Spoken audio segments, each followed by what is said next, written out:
Imagine waking up tomorrow morning. Every car has suddenly stopped. Airplanes are grounded. Trucks are no longer moving. Factories are shutting down.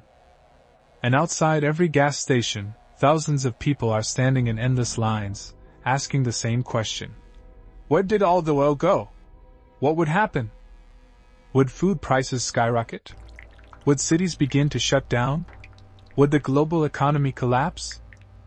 And most importantly, how did a black, sticky, foul-smelling liquid become powerful enough to change the fate of entire nations, create unimaginable fortunes, and reshape the modern world? Hello everyone, and welcome back.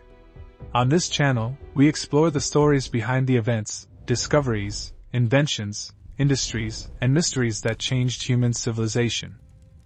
We don't just ask what happened. We ask, how did it happen?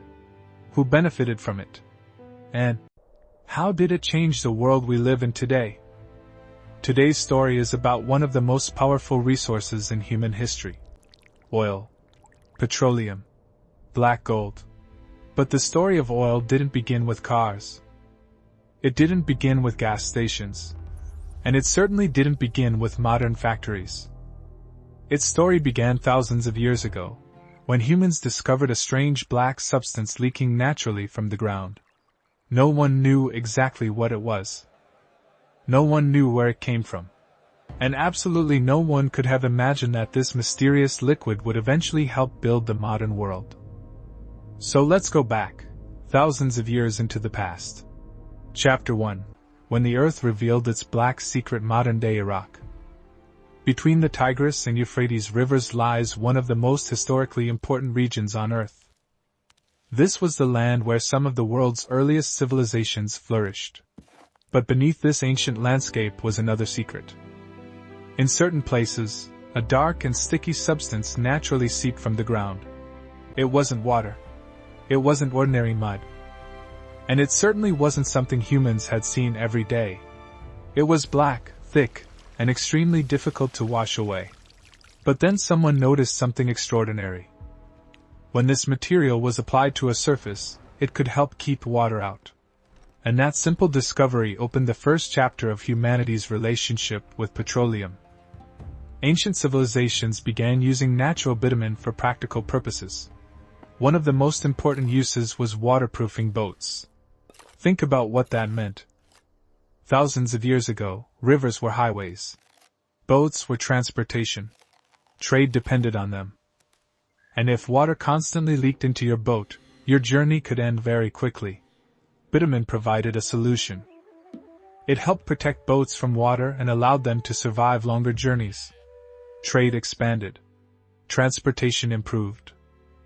And without realizing it, ancient people had discovered one of the earliest uses of a substance that would eventually power the modern world. But they didn't stop there. Natural bitumen was also used in construction. It could be applied between bricks and other materials, helping strengthen structures and protect them from moisture.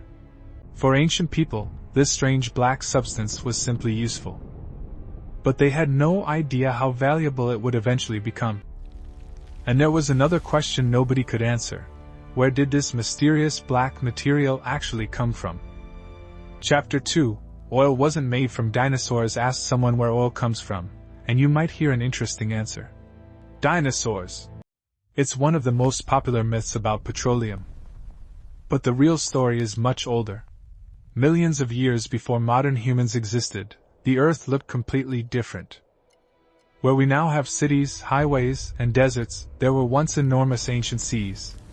Those seas were filled with microscopic organisms, algae, and plankton. When these organisms died, their remains sank to the bottom. Then something remarkable happened. Layer after layer of sediment covered them. More mud. More sand. More sediment. And this process continued for millions of years. As the organic material became buried deeper beneath the Earth's surface, pressure increased. Temperature increased. And over incredibly long periods of time, chemical processes transformed that ancient organic matter. It first became a substance known as kerogen. Under the right temperature and pressure conditions, the kerosene could eventually transform into liquid hydrocarbons. In other words, the oil we can burn in seconds took nature millions of years to create. And that makes the story even more extraordinary.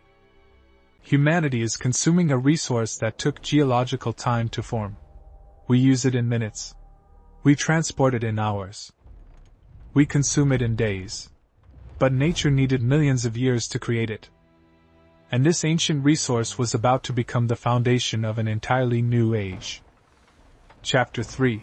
When oil became light for centuries, humans used naturally occurring petroleum and bitumen in different ways. But then the world began changing. The Industrial Revolution accelerated. Factories expanded. Cities grew. Machines became more important. And people faced a major problem. How do you light the world after sunset? Before modern electricity became widespread, societies depended on various fuels and lighting sources. But these sources had limitations. The growing industrial world needed something cheaper, more reliable, and easier to produce on a large scale. Then came an important breakthrough. Kerosene. By refining crude oil, producers could create a cleaner fuel that could be used for lighting. Suddenly, petroleum became much more valuable. But there was a problem. If the world wanted enormous quantities of kerosene, where would all that crude oil come from? Oil naturally seeping from the ground wasn't enough. Humanity needed a way to reach the oil hidden underground. And that challenge would transform petroleum from an ancient curiosity into a modern industry. Chapter 4. The well that changed everything. The year was 1859. In Pennsylvania, an ambitious attempt was underway to drill for oil. The man behind the project was Edwin Drake. Many people weren't convinced that large amounts of oil could actually be extracted from deep underground. Some thought the project was foolish. Others believed oil could only be collected where it naturally appeared on the surface. But Drake's team continued drilling. Day after day. Week after week. The costs increased. The pressure increased. And the doubts grew. Then came the moment that changed history. Oil was discovered underground at Titusville, Pennsylvania. This wasn't just another discovery. It demonstrated something revolutionary. Oil could be deliberately drilled from beneath the Earth's surface. Suddenly, the petroleum industry had a new possibility. People no longer had to wait for oil to seep naturally from the ground. They could search for underground deposits. They could drill wells. They could produce oil on a much larger scale. And once that idea was proven, the race began. New wells appeared. New companies were created. Refineries were built. Investors rushed into the industry. And petroleum became one of America's fastest-growing businesses. But among all these people chasing oil, one businessman saw something different. While others were focused on finding oil, he focused on controlling the system around it. His name was John D. Rockefeller. Chapter 5. The man who understood the oil business. Rockefeller realized something many others had overlooked. The biggest opportunity wasn't necessarily in drilling. It was in refining and distribution. Crude oil had to be processed. It had to be transported. It had to reach customers. And the more efficiently someone could control these steps, the more powerful that company could become. Rockefeller built his business around efficiency. He expanded refining operations. He negotiated transportation arrangements. He reduced costs. He acquired competitors. And gradually, his company, Standard Oil, became one of the most powerful businesses in America. This was no longer just a collection of oil wells. It was an enormous industrial system. Refineries, railroads, pipelines, distribution networks, markets. Everything was becoming connected. By the late 19th century, Standard Oil had gained enormous influence over the American petroleum industry. Its power became so great that the government eventually stepped in. In 1911, the U.S. Supreme Court ordered Standard Oil to be broken apart under antitrust law. Many people might have assumed that this meant Rockefeller's empire was finished. But history had another surprise. The companies created from the breakup became major corporations themselves. Sometimes, breaking apart a giant doesn't destroy its influence. It simply creates several giants. Chapter 6. Then came the automobile. Until this point, oil was primarily associated with lighting, industrial products, and other uses. But then something appeared that completely transformed the petroleum industry. The automobile. Internal combustion engines created a massive new demand for petroleum products. And then Henry Ford changed everything again. In 1908, Ford introduced the Model T. Mass production and assembly line manufacturing helped make automobiles far more accessible. Suddenly, cars were no longer simply toys for the extremely wealthy. They became transportation. Then came trucks, buses, tractors, industrial machines, and countless other engines. Every new machine created another demand for fuel. And one petroleum product became especially important: gasoline. Oil was no longer just a source of light. It had become a source of movement. It could transport people. It could move goods. It could power machines. It could connect cities. And it could accelerate entire economies. The modern world was becoming addicted to petroleum. But as demand exploded, another question became unavoidable. Where would the world find enough oil? The answer would come from a place that would completely transform global politics. Chapter 7. Black gold beneath the desert. During the early 20th century, attention increasingly turned toward the Middle East. In 1908, a major commercial oil discovery was made in Persia, in what is now Iran. This demonstrated the enormous petroleum potential of the region. But the biggest discoveries were still ahead. Then came Saudi Arabia. At the time, much of the country was known for its vast deserts. Oil exploration began. Drilling continued. And for years, there were disappointments. Money was being spent. Wells were being drilled. But the results were uncertain. Then, in 1938, everything changed. At Dammam No. 7, oil was discovered in significant quantities. Imagine the scene. A vast desert. Sand stretching toward the horizon.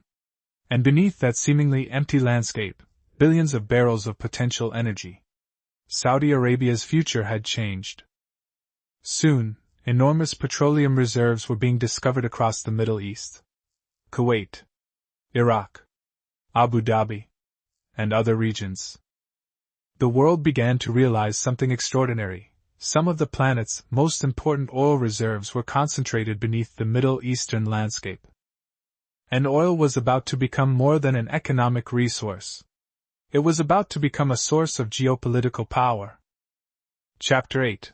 When oil-producing nations took control. In the early days of Middle Eastern oil development, foreign companies held enormous influence over exploration, production, and profits.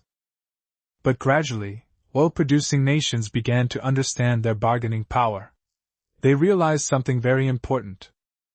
If the modern world depended on their oil, then they had leverage over the modern world. In 1960, Saudi Arabia, Iran, Iraq, Kuwait, and Venezuela came together to create OPEC, the Organization of the Petroleum Exporting Countries. The goal was to give oil-producing nations greater influence over petroleum policy, production, and pricing. At first, many people underestimated the organization.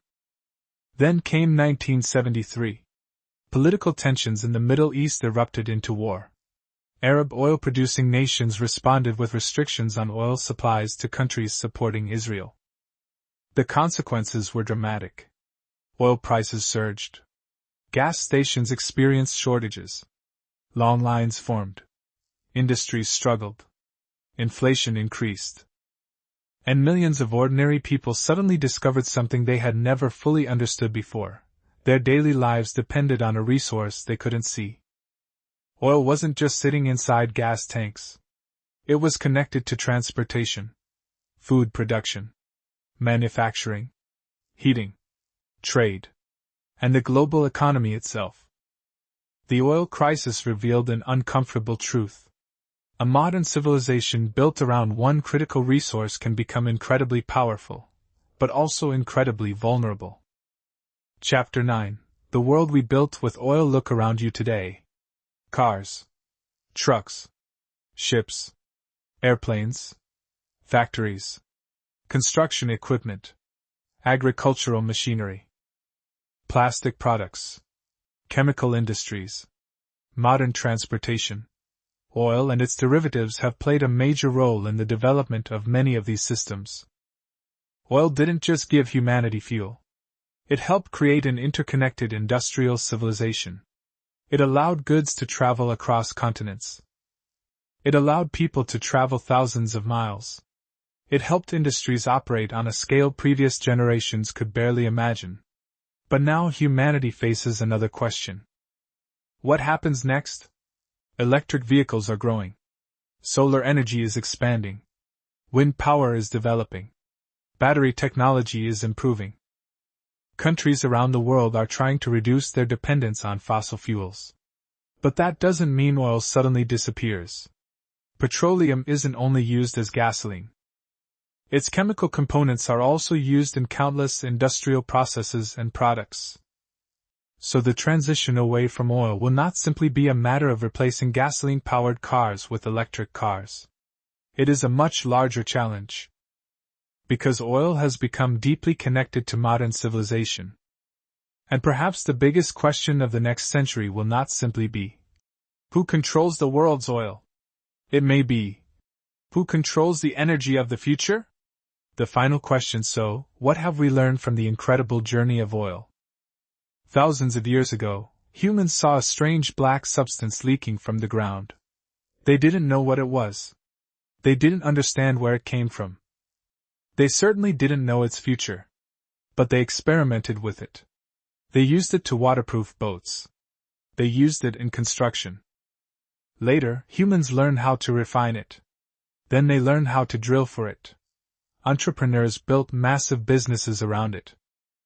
Cars transformed it into a global necessity.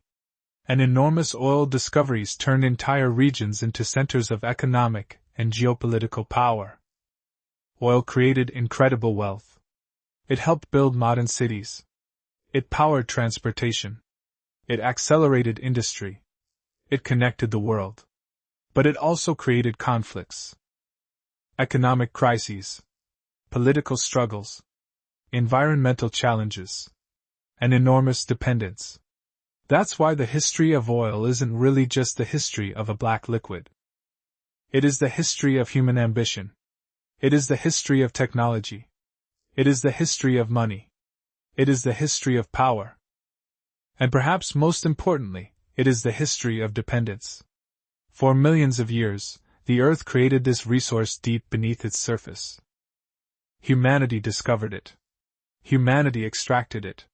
Humanity built an entire civilization around it. But now we have reached a new turning point. The question is no longer simply how much oil remains underground. The bigger question is, how long will humanity continue building its future around a resource that took millions of years to create? And here's the question I want to ask you. If global oil supplies were suddenly cut in half tomorrow, what do you think would happen first? Would gasoline prices explode? Would food become more expensive? Would transportation collapse? Or would the global economy enter a crisis? Tell us what you think in the comments. And if you enjoy documentaries about history, forgotten discoveries, powerful industries, mysterious events, technological revolutions, lost treasures, and the stories that shaped our modern world, make sure to subscribe. Because on this channel, we don't just tell you what happened. We uncover the stories behind the world you see today. And remember, sometimes the greatest power in the world isn't sitting inside a palace. Sometimes, it's buried thousands of feet beneath our feet.